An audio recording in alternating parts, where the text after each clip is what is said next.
아멘. 예, 오늘 말씀은 시편 119편 41절로 43절 말씀인데요. 제가 말씀을 봉독해 드리겠습니다. 여호와여, 주의 말씀대로 주의 인자심과 주의 구원을 내게 임하게 하소서. 그리하시면 내가 나를 비방하는 자들에게 대답할 말이 있사오리니 내가 주의 말씀을 의지함이니이다. 진리의 말씀이 내 입에서 조금도 떠나지 말게 하소서. 내가 주의 규례를 바랐음이니이다. 아멘. 예, 오늘은 비방으로부터 벗어나게 하소서라는 제목으로 하나님 말씀을 살펴보도록 하겠습니다. 우리가 좀 살다 보면은 사람들로부터의 어떤 평판, 또 평가, 또 사람과의 어떤 사이에서 비방, 뭐 이런 경험을 할 때가 있죠. 그래서 우리가 어떤 일보다도 사람과의 관계가 힘들다, 그죠? 또 가정 안에서도 그렇고 또 친지하고의 사이도 그래요. 이렇게 나이가 점점 들어가다 보면 어느 순간에 별것 아닌 걸로 의견이 딱 충돌되면 그때 막 관계가 깨져서 이제 평생을 좀 적을 좀 두고 사는 경우도 좀 있고, 참 한순간인 것 같기도 할 정도로 그렇게 가까웠던 분들도 이렇게 멀어지게 되고, 이제 그런 가운데 또 살다 보면은 일종의 비방이랄까요? 막 이런 것들을 특히 회사 생활이나 또 사회 생활할 때 그런 경험을 할 때가 많습니다. 제가 이번에 로잔 목회자 컨퍼런스에 초청이 돼서 좀 잠시 갔다 왔는데 참 뭐 쉽게 만나기 어려운 목사님들하고 같은 좀 그룹에 있어 막 이야기를 나누는 좀 시간을 가졌습니다. 저분들은 참 좋겠다 했던 그런 분들이 다 거기 와 계시더라고요. 근데 이렇게 정말 겸손하게 뭐 큰 사이즈에 상관없이 오픈하고 이야기를 하고 뭐 이런 가운데 있는데, 제가 그때 느꼈던 것 중에 하나가 비방이었습니다. 그러니까 내 안에 참 선입관과 편견이 많은 사람이구나라는 걸 요번에 많이 좀 느끼고 왔습니다. 저분은 저런 분이야. 저분은 저 교회는 저래. 뭐 이렇게 나름의 그런 편견, 선입관. 왜 그런 생각이 드냐면 이렇게 들리는 게 있으니까 그렇겠죠. 그게 어떻게 보면 비방일 수도 있다라는 거죠. 그런 것 가운데는. 근데 만나서 이야기를 나누고 또 솔직한 얘기들을 들어보면 정말 이게 다르구나. 그러면서 좀 더 진실한 모습에 가까워서 보게 되고, 이제 이런 것들이 이제 저희 목회자 세계 안에서도 좀 있는 걸 좀 보게 되고요. 또 일반 사회에서도 마찬가지겠죠. 그 사람하고 직접적인 걸 수도 있지만 또 주워 들은 거 가지고 이렇게 우리는 어떤 선입관, 편견이 있지 않나 이런 생각을 좀 하면서 제 스스로는 좀 많이 좀 깨지는 그런 시간들을 좀 갖고 왔는데요. 오늘 말씀도 여러분 다윗의 인생을 한번 우리가 조망을 해보면 물론 엄청난 은혜의 어떤 그런 시기도 걸었지만 다윗처럼 이렇게 음해와 비방과 위험 속에 산 인물도 없을 정도로 그는 장수였기 때문에, 그는 왕이었기 때문에 수많은 피를 흘린 자고, 그로 말미암아서 누군가의 화살을 받게 되는, 또 늘 그런 긴장감 속에 살 수밖에 없는 인생에 놓여 있었던 사람이 다윗 아닙니까? 그런데 오늘 말씀 보면 특히 42절 보면 내가 나를 비방하는 자들에게 대답할 말이 있사오니 내가 주의 말씀을 의지함이니이다. 참 잠을 못 잘 정도로 힘들 때가 있잖아요. 누구에게 무슨 소리 들을 때 참 이거보다 소가리를 하게 되고 반잠을 설치고 막 마음이 무너지기도 하고 깨지기도 하고 막 견딜 수가 없죠. 대부분의 일 때문에 힘든 거보다는 이 관계라는 게 그래요. 특히 그런데 이 비방하는 자들에게 둘러싸인다. 이건 웬만한 멘탈이 아니면 참 이겨나가기가 어렵죠. 그런데 오늘 다윗은 내가 주의 말씀을 의지합니다. 이런 상황에 놓이면요, 말씀도 멀어집니다. 기도도 멀어집니다. 너무 힘드니까. 너무 힘들면 말씀 보는 것도 어려워요. 기도하는 것도 어렵습니다. 왜 한두 번이 아니라 이런 기간이 또 오래 지나면 점점 하나님에 대해서도 여러 가지 생각이 듭니다. 하나님이 나를 벌하시나? 하나님 왜 나를 도와주시지 않나? 원망도 되고 막 불신도 생기고 또 정죄감도 생기고 내가 뭘 잘못해서 그런 건가? 별 생각이 다 들면서 하나님과의 관계도 또 멀어지고 깨지기가 십상인 때가 이 순간이거든요. 굉장히 위험한 순간이죠. 비방하는 무리하고의 관계도 그렇지만 하나님과의 관계도 무너질 수 있는 시기거든요. 그런데 다윗은 이러한 때 내가 주의 말씀을 의지한다. 이게 시편 119편이 말씀장이지 않습니까? 계속해서 말씀에 대한 자신의 삶을 이렇게 노래하고 있는데 이게 기도죠. 근데 내가 주의 말씀을 의지한다. 그 전에 장면이 되게 중요합니다.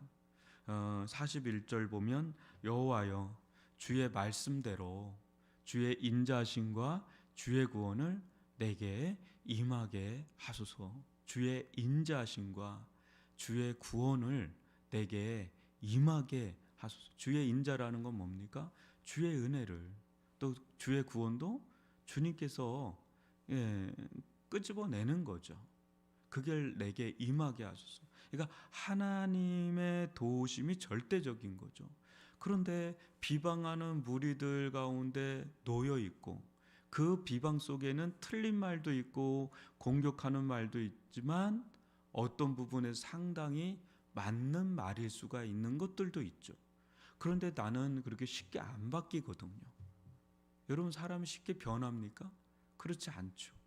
그럴 때 내 스스로도 나를 어떻게 할 수 없는 그런 공공한 지경에 놓여 있을 때 여호와께서, 하나님께서 주의 인자와 구원을 베푸셔서 나를 이제 도와주실 때, 구원하실 때 비방하는 무리들 사이에서 내가 대답할 말이 있는 거죠.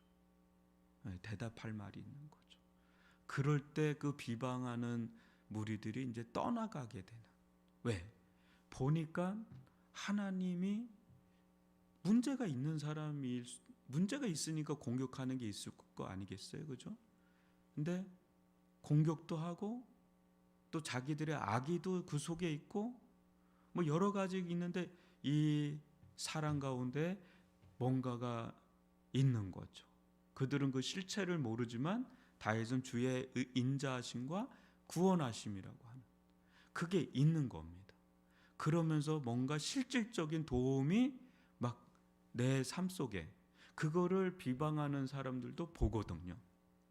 그리고 무엇보다 자기가 그걸 경험하고 있으니까 마음에 담대함이 생기고 마음에 힘이 생기고 또 삶의 길이 열리고, 그러니까 대답할 말이 있는 거죠. 그럴 때 떠나가는, 이겨내야 될 문제지 않습니까? 거기에 함몰되거나 무너지면 안 되지 않습니까? 이겨나는. 근데 그 중심에 뭐가 있냐면 이런 비방의 어떤 세력에 묶여 있을 때, 그러니까 엄청 힘든 거예요, 실은. 하이에나, 뭐 사자떼에 딱 있는 그런 동물같이 뭐 답이 없죠. 근데 내가 주의 말씀을 의지할 때, 그때 주의 인자하심과 구원하심이 임하는.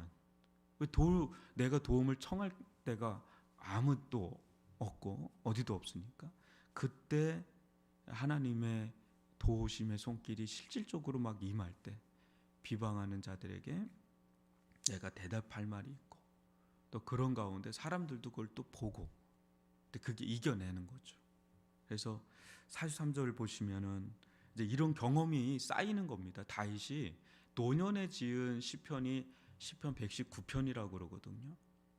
그러니까 이거는 다윗의 모든 신앙의 어떤 정수, 무르익었죠. 한 절 한 절이 굉장히 무르익은 거죠.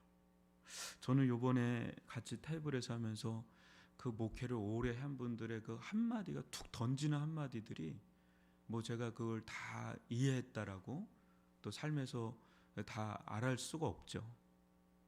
그렇지만 그거는 엄청난 삶의 지혜들이 있는 겁니다. 근데 그것을 예전에는 그냥 넘어간 건데 지나고 보면 그때 그분이 그 얘기한 게 이런 의미가 있는 거구나. 왜 그런 거 있잖아요. 이게 진국 같은 말들이 있거든요. 그 나중에 깨닫게 되는 거 있죠. 예수님께서도 말씀을 하셨는데 제자들이 그걸 나중에 한참 후에야 깨닫는 경우들이 많은 것처럼. 근데 다윗은 이런 경험들이 쌓여서 지금 하는 거니까 우리가 이 말씀을 계속 음미할수록 여기서 우러나오는 진국이 있죠. 43절 보면 진리의 말씀이 내 입에서 조금도 떠나지 말게 하소서. 내가 주의 규례를 바랐음이니이다. 그러니까 우리가 어떻게 보면 어려운 가운데 이렇게 놓여 있을 때가 있고 그럴 때 모르겠어요. 저 같은 경우는 이게 말씀에서 떠나는 경우가 좀 있어요. 그랬다가 다시 이제 말씀을 좀 보게 되고 금방금방 이게 되지는 않습니다. 그런데 다윗은 이런 경험이 쌓이면서 그도 깨달았겠죠. 그러니까 이게 기도입니다. 이게 이 시편은 다 기도예요. 그래서 진리의 말씀이 내 입에서 조금도 떠나지 말게 하소서 이렇게 기도하는 거예요. 왜 기도하겠어요? 안 되니까 기도하지. 되는 걸 왜 기도하겠습니까? 그죠? 쉽게 떠날 수 있다는 거죠. 그런데 삶도 그렇고 기도도 그렇고 조금도 떠나지 말게 하소서. 오히려 그럴 때 더 주님께 가까이 가게 해 주십시오. 주의 말씀에 더 가까이 달라붙게 하시옵소서. 주의 말씀을 내게서 조금 더 떠나지 말게 하소서. 그러면서 내가 주의 규례를 이제 바라는 거죠. 주님, 이런 가운데 제가 어떻게 해야 됩니까? 지혜를 주십시오. 은혜를 주십시오. 도와주시는 능력을 베풀어 주십시오. 주의 말씀이 내 입에서 조금 더 떠나가지 말게 하사 세상의 어떤 지혜와 지식대로 살지 않고 하나님의 지혜를 따라서 살게 할 수 있는 힘을 주십시오. 그러면서 오히려 이런 속에서 더 하나님의 말씀의 학교로 들어가는 거죠. 그래서 탁자에서 배우는 것도 있지만 실질적인 삶의 현장에서 하나님을 배우고 하나님의 말씀을 어떻게 보면 터득해가는 이제 그런 경험들이 이제 생기는 영성. 이게 다윗이 우리에게 보이는 현실의 영성이거든요. 여러분, 하나님의 말씀을 우리가 가까이 하면서 늘 그 입에서 그 말씀이 떠나지 않는, 그러면서 그거를 의지하고 세상의 소리보다 하나님의 음성에 더 민감하게 기울이는 그런 시간들이 우리에게는 어떻게 보면은요, 이 다윗은 얼마나 삶이 복잡하고 결정할 것들 얼마나 많았겠습니까? 그러니까 바쁠수록 오히려 우리는 이 코어를 굉장히 강하게 지켜야 되는 거죠. 우리의 코어가 뭐겠습니까? 실은 되게 심플해요. 그 말씀과 기도입니다. 결국은 하나님과 카이어 타임, 하나님과 조용한 시간을 따로 갖고 하나님과 시간을 보내는 것. 그래서 그 시간을 보낸다는 게 뭐겠습니까? 성경 말씀을 가까이 하면서 또 그걸 가지고 또 기도하고 내 삶을 아뢰고 이제 이런 시간을 갖는 거죠. 제가 지금 우리 성도들한테 주일날 잠깐 얘기했나요? 금철 때인가? 성경 읽기에 대해서 계속 이제 준비하는 게 있는데 두 가지입니다. 하나는 개인적인 성경 읽기, 또 세 가지로 좀 고민하고 있는데 하나는 개인적인 성경 읽기, 또 다른 하나는 가정의 성경 읽기, 공동체적인 성경 읽기. 가정으로 하면 이제 가정 안에서 이제 어떻게 예배를 일주일에 한 번이라도 드릴 수 있을까? 그런 틀들이 요새 너무 잘 이제 이렇게 연합해서 지금 하고 있는 게 있거든요. 그래서 우리가 말씀 속에서 같이, 그리고 거기에 덧붙여서 더 중요할 수도 있는 게 뭐냐면 여전히 기도다라는 거죠. 기도. 이 기도의 이 힘이라는 거는 말할 수가 없는 겁니다. 너무 심플하지만 이 심플한 게 또 가장 어려워요. 그래서 이 속에서 우리가 계속 주님과 함께하는 삶, 그때 비방하는, 우리 인생 살다 보면 그럴 때가 있지 않습니까? 늘 좋은 평판 속에만 살 수가 없습니다. 그럴 때 그것을 이겨낼 수 있는, 또 통과할 수 있는 그런 힘, 그걸 누릴 수 있기를 주님의 이름으로 축복합니다. 오늘 들은 말씀을 가지고